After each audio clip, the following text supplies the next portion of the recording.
नमस्कार दोस्तों, स्वागत है आप सभी का एक बार फिर से। पुराने चीन की एक घटना बहुत प्रसिद्ध है। चीन में एक व्यक्ति रहता था जो संन्यास लेना चाहता था। एक दिन वो अपने गुरु के पास गया। गुरु के सामने सन्यासी होने की इच्छा जताई। गुरु ने कहा कि तुम सच में सन्यासी हो जाना चाहते हो या फिर सिर्फ सन्यासी दिखना चाहते हो। तो उस व्यक्ति ने कहा कि जब मैं सन्यासी होने ही आया हूँ तो दिखने का क्या करूँगा, मैं तो सन्यासी ही होना चाहता हूँ। तो गुरु ने कहा ठीक है, ये अपनी आखिरी मुलाकात थी, अब तुम दोबारा मेरे पास मत आना। इस आश्रम में 500 सन्यासी हैं। उन 500 सन्यासियों के लिए तुझे चावल कूटने का काम करना है।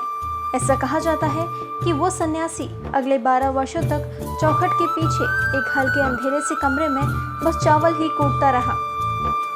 12 वर्ष बीत गए। वो फिर कभी दोबारा गुरु के पास नहीं गया। उसने भरोसा कर लिया था कि जब गुरु ने कह ही दिया है कि ज़रूरत पड़ने पर वो खुद आ जाएंगे तो बात भी खत्म हो गई। शुरुआत में तो उसके मन में कई तरह के विचार चलते रहते, लेकिन उसने सोच लिया कि जब पूरे दिन चावल ही कूटना है तो विचार करके भी क्या फ़ायदा। धीरे धीरे उसके मन से विचार भी विदा होने लगे। 12 साल बीत जाने के बाद गुरु ने घोषणा की कि मेरे जाने का समय आ चुका है और जो भी व्यक्ति मेरा उत्तराधिकारी बनना चाहता है वो आज रात मेरे कमरे की दीवार पर 4 पंक्तियां लिख जाए जिसमें उसका और उसके विचारों का सत्य उजागर हो, लेकिन ये विचार उसके खुद के होने चाहिए। ये घोषणा सुनकर सभी शिष्य डर गए, क्योंकि गुरु को धोखा देना आसान नहीं था।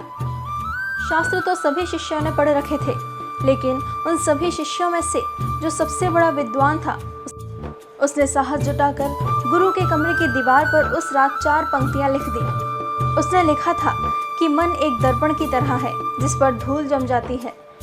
धूल को साफ कर दो तो धर्म उपलब्ध हो जाता है।